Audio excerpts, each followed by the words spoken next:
The Jesus People movement served as a bridge between sort of the youth revolution and all the turmoil and changes that were coming along, a bridge between church and the culture, because of the existence of the Jesus People.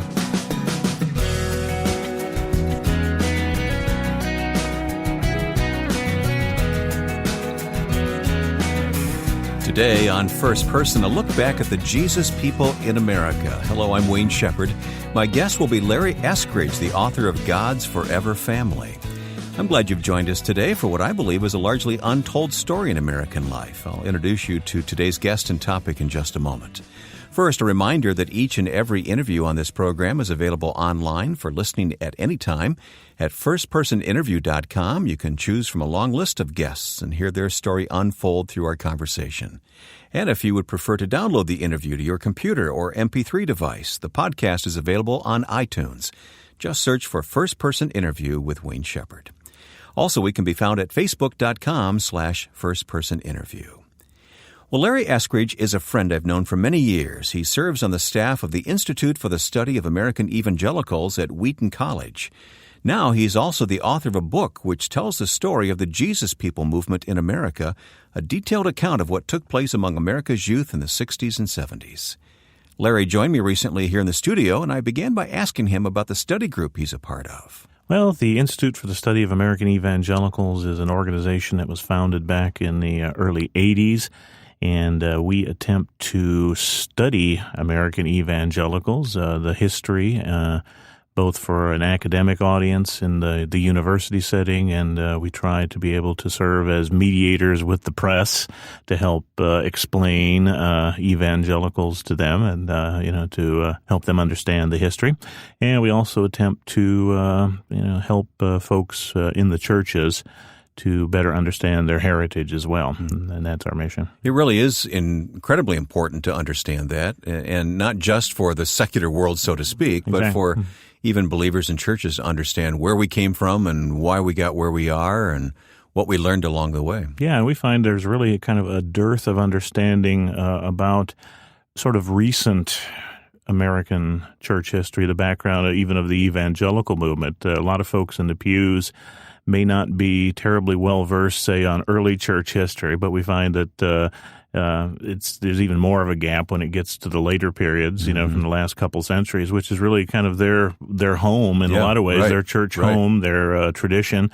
And so we're making some attempts to try to remedy that. Yeah, it's interesting to see how our theology has developed and doctrines have developed over the last couple of centuries, even as recent as that is in the scope of history. Right, to understand who some of the important folks are and some of the networks and traditions that sort of move together and helps you to understand some of the links and how folks array themselves. Well, Larry, here on First Person, we normally tell a person's story. Today we're going to tell a movement's story, and you are the dedicated spokesperson. I don't know that they'll claim that. But. For the Jesus People movement, because you've written God's Forever Family, the Jesus People movement in America.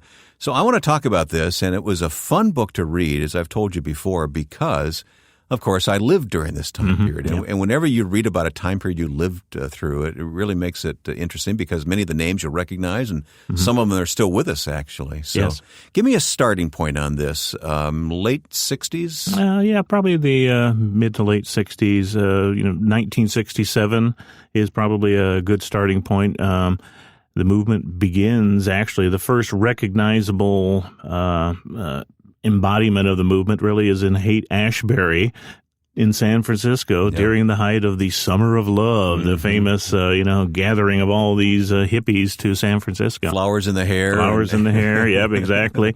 A lot of runaways coming to San Francisco that kind of precipitates a crisis within the city because they are dealing with tens of thousands of young people who have nowhere to go, shortages of food. And it's within the response to that you begin to see folks step up to try to evangelize some of these folks that are coming to San Francisco. So you can trace it back to a specific place. Can you trace it back to specific people?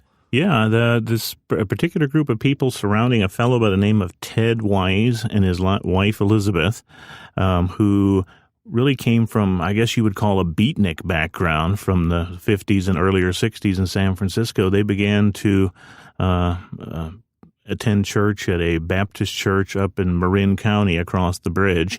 And eventually he began to pull in some of his friends and associates, kind of this beatnik bohemian So this is a proto-hippies, This is a traditional church, right. And suddenly this group shows up, and that makes it made for an interesting dynamics, to say the least. Sure did. It was a little uncomfortable, but as the thing began to develop and, the hippies were coming into San Francisco and that movement was developing, this Baptist pastor, a fellow by the name of John McDonald, and some of the other pastors there in San Francisco realized almost that they were dealing with a cross-cultural missions sort of movement, and that they were utterly unequipped to reach these young people who were in the counterculture. And so they decided to begin backing this small group of people in San Francisco. Now, that was a bold move. I mean, you have to consider the times. Yep. This is during the whole Vietnam War era and all the protests and all the hippie movement and all that, and yet these churches band together and say, we're going to reach out. Yeah, time of great division, and, if you were to sort of map these folks on a continuum, you'd say, well, these people in these conservative Baptist churches in San Francisco were certainly on the other side of the cultural barricades, sort of the Nixon, silent majority sort of a setup. And it was not necessarily popular with the folks in the churches, So what was step 2 along the way to the Jesus movement? Well, it begins to sort of erupt spontaneously, because you've got the counterculture out there all across the country, and then you've also got, evangelical churches side by side. So it begins to pop up in various cities all over the place. But the real center of the movement becomes Southern California, where you have a number of individuals like Arthur Blessett with his place, kind of a coffee house ministry center on Sunset Strip. He's still with us, right? Yeah, he's the guy. I talked to him a couple years ago. Yeah, most folks probably know him for his cross ministry. He's been walking around the world since the early 70s. That's what I talked to him about, right? Yep. And you had other folks like there was a Presbyterian youth pastor, Donald Williams, at Hollywood Presbyterian Church. And the most important center that cropped up was down in Orange County, a little church called Calvary Chapel. Little country church. Little country church that began to attract these hippies and sort of the beach bum element, as they would have been called at that point. But again, that was a traditional church. Oh, okay, very pastored traditional. by Chuck Smith. Yeah. And there was a huge sort of moment in the church's history where they had just built a new building, housed about 300 folks, new carpet, new pews, padded pews, the whole 9 yards. And the folks put up a sign that basically said, no bare feet, no blue jeans in the sanctuary, that sort of thing. And Chuck Smith, in maybe one of the pivotal moments in that church and that movement, took that sign down and, kind of read the riot act to the folks in the church, said, listen, if that is standing in our way, we'll put in folding chairs and we'll just go with that. But, this can't fly. And the people, kind of saw the light. A few people left, but, and so Calvary once Chapel again, onward and upward. For lack of a better word, the establishment church Right. Yeah, exactly. Reached out and adapted to this young generation that was coming along, wanted to do church a little differently. Right. And, a place like Calvary Chapel did stand out, and it was sort of like, okay, what is going on at this place that seems to be growing by leaps and bounds and attracting all these folks? And, a lot of the other churches are looking at it sort of quizzically and trying to understand what's going on there. Well, this is where the music of that Jesus People movement really found its legs, too, was during this time at Calvary Chapel. Wasn't that where, I know Love Song came about, the group, and that album that was seminal album of its day. Right. They just had a stable of people who were either coming out of that particular church or were attracted to it and began ministering through music there. And it became very influential. The sort of the scripture praise songs that were very popular there. Chuck Smith was very affirmative in terms of kind of a pop easy folk sound. It wasn't very rock and roll, and that's one of the differences as you begin to listen to the music coming from other parts of the country. Yeah. Calvary Chapel was a little tamer. Yeah, well, we listen to it now, and it sounds very tame, right? Doesn't it? But it was still revolutionary at that particular time. But these praise choruses, these scripture songs that the folks were doing there really began to move out with the kids who would visit the church and with the musical groups as they would visit other churches and coffee houses. And eventually that began to spread across the country and, became quite a powerful force within the church and leads down to today, the presence of all these sorts of praise and worship music choruses within the churches. Yeah, well, the Maranatha music phenomenon of the 70s and 80s and probably even later really was birthed there at that time. People like Tommy Coombs and all. So. Yeah. And joined by, later on, the Vineyard and its musical expressions, which flowed out of that same thing as well. Yeah. So Calvary Chapel was a pivotal place in Southern California, but then the movement began to move around the country, right? Yeah, as I mentioned, it seemed to pop up spontaneously, in Detroit, Milwaukee, Seattle, Atlanta, just all sorts of different cities, all these sort of outreaches, out of the way places, or Wichita, these sorts of things as well. And it was greatly helped by a growing tide of publicity. Early on, there's not much coverage of this thing. In fact, the first real coverage of it came in early '68 in Christian Life magazine, which was based in Wheaton, Illinois, a very conservative publication, and it triggered outrage amongst a number of the readers who were just appalled about, the group in San Francisco and about what they were doing, and that Christian Life magazine had even bothered to write an article about them. But by about 1970, 1971, the publicity began to pick up, and it became much more positive. The evangelical press began to write articles about this, and even the secular press began to pay coverage to it, pay attention to it, and was actually rather charmed by this movement at the time. Given all the youth turmoil that had been going on for several years, here was actually something of a positive story. And so, by the time you get to July 1971, the Jesus People are on the cover of Time magazine to show you just the sort of impact that it was having in the publicity. Billy Graham was one of the people who was particularly important in that publicity as well. We'll continue to talk with Larry Eskridge about the Jesus People movement in America coming up today on First Person. One of the ministries I've been able to spend time with recently is Operation Mobilization. OM's mission is to mobilize people to share the knowledge of Jesus and His love with every generation in every nation. And one of the ways they accomplish that goal is through their SHIP ministry. And within the next few weeks on First Person, you'll learn more about this exciting aspect of Operation Mobilization.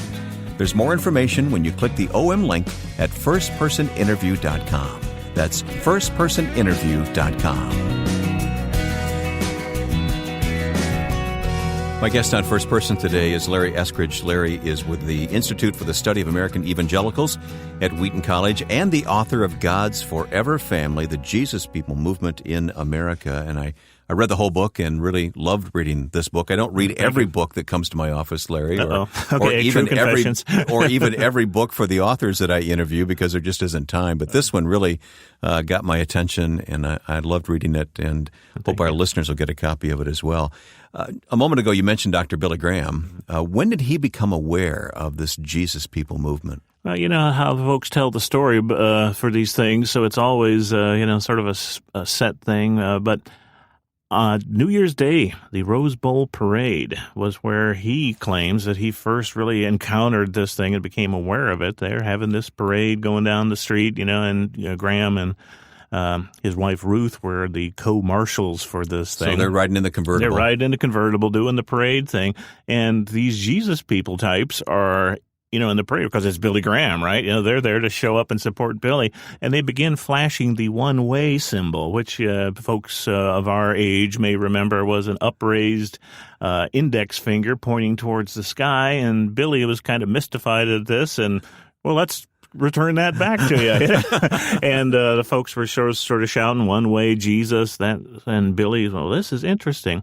And it really made an impression on him. And soon thereafter, they began to meet, and apparently in discussing what they were going to do with their crusades for 1971, they decided to move the Jesus People front and center to what they were doing. So a lot of his sermons dealt with youth that year. I remember the staging graphics would become quite psychedelic in their colors. And right, at Oakland, they had a giant sort of psychedelic-looking one-way symbol behind the platform. And, they would have some of the more youthful musical performers included. And But it wasn't just Dr. Graham. It was organizations like Campus Crusade for Christ, now called Cru, of course. But Bill Bright was paying attention, too. Yeah, they got behind this movement. They were going to hold a youth evangelism conference in Dallas in the summer of 1972. But about a year out, they really began to get the inkling that the sort of folks they were attracting were different than the audience they had intended.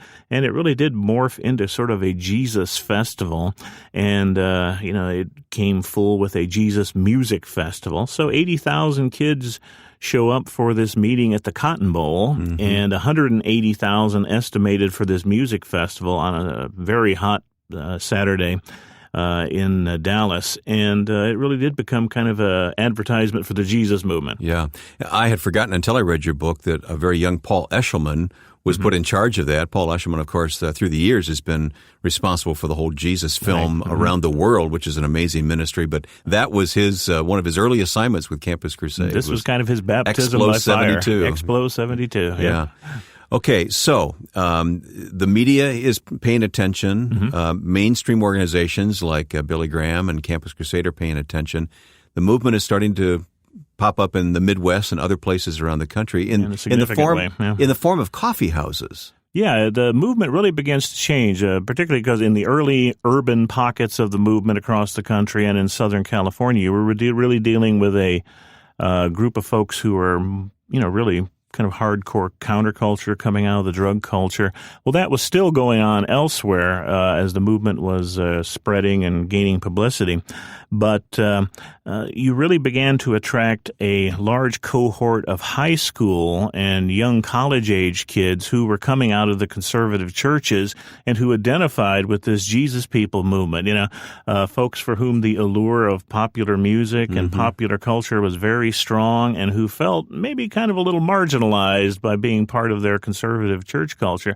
They sort of grabbed onto this Jesus People identity, and the coffee houses became a way for folks to kind of get the Jesus movement in their towns. So it was a place where you'd come in, have a cup of coffee or a bottle of pop, and sit around and maybe have Bible studies, bring your friends to be evangelized. It was a hangout place. Yeah, it was a hangout place. Music artists would come on, Friday and Saturday nights, and you really began to get almost like, I describe it as kind of like the old vaudeville circuit, where you would have these traveling Jesus musicians and bands who would hit these different coffee houses. And it really became a way for sort of spreading the message as well. Hey, did you hear who's coming tonight? Exactly right. Let's get together. So it's pretty amazing that it took that form, and it really impacted a lot. I mean, I have friends who have really traced their spiritual roots back to those coffee house days. Right. It became really a center for these folks. And, you may have heard about the faraway movement in Southern California or about this place, Calvary Chapel, that was this huge church. But for most folks, kind of the Jesus People movement became the people who you were involved with locally, and you established these networks with other local coffee houses. And it really became the center of the movement, particularly in the Midwest after about 1971. Well, one of the issues, as with all Protestantism, is the fact that there is no central authority. There is no one voice. How did matters of theology and doctrine get handled by these various groups around the country? Well, it became pretty problematic, as you can imagine, because everybody, has their Bibles, and these folks were oftentimes, they were out fundamentalisting the fundamentalists by taking very literal readings of Scripture. So it did become an issue. Some groups began to move towards authoritarian sorts of structures, and so there was a really concerted attempt to try to bring some sort of uniformity to this and to take attempts to disciple these people and to try to get them on the beam with a sound theology. And more than a few were involved in communal living. Right. Yeah, that still became, it was still, particularly within the context of American society in the late 60s and early 70s,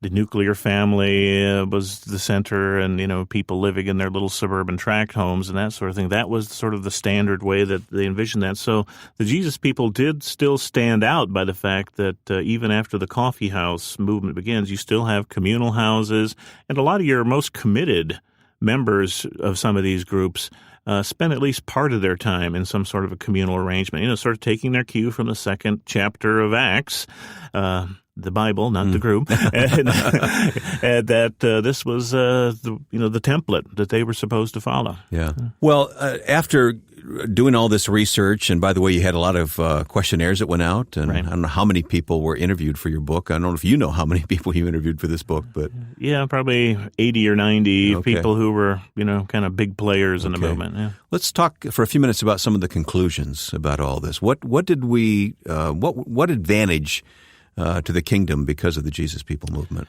Well, it's one of these questions that a lot of people are still debating in terms of, obviously, at one level, this was a very important aspect of that particular period of time, in the sense that the Jesus People movement served as a bridge between sort of the youth revolution and all the turmoil and changes that were coming along, a bridge between church and the culture. So that at one level you have a lot of folks who are involved in the counterculture who are migrating to the church, and a lot of folks, young people within the church who are able to kind of tiptoe that line a little easier, because of the existence of the Jesus People. One of the questions that the Jesus People bring up was the fact that they were very comfortable with popular culture, and that is a question that is still sort of under discussion within the church these days. A lot has changed, but a lot has not. Right. The previous thing that they were reacting against was the fact that popular culture was kept at arm's length. Worldly entertainments, that sort of idea was something that was really very negative. And the Jesus People movement really is the first outcropping of a move against that begins to say, well, there is a place for sort of worldly, entertainment and this more popular forms of music and expression. And, of course, that eventually became much more prevalent within the evangelical subculture. And I think as part of that was this whole idea that there was a relaxation of the idea that we can be comfortable with a youth culture, maybe a baptized youth culture, one that is maybe not as extreme as what, but, in its basic form, we can be comfortable with it in sort of a Christian setting. And so the Jesus People really wear that for the church in a lot of ways. Larry's book is a fascinating look at a brief period in American evangelical history, a story now comprehensively told in this book, God's Forever Family, published by Oxford University Press. We'll place additional information about the book and its author on our webpage, firstpersoninterview.com. Also, you'll find a schedule of upcoming guests and topics there. In the weeks ahead, we have some people I really want you to meet as they tell their story of God at work in their life. Next week, we'll meet musician Tommy Coombs, who started out in the Jesus People movement musical world himself with Love Song, and then went on to help form Maranatha Music and much more. That's next week. You can also leave your comments for us on Facebook. We're found at facebook.com/firstpersoninterview. Now, with thanks to my friend and producer Joe Carlson, I'm Wayne Shepherd. Thanks for listening to First Person.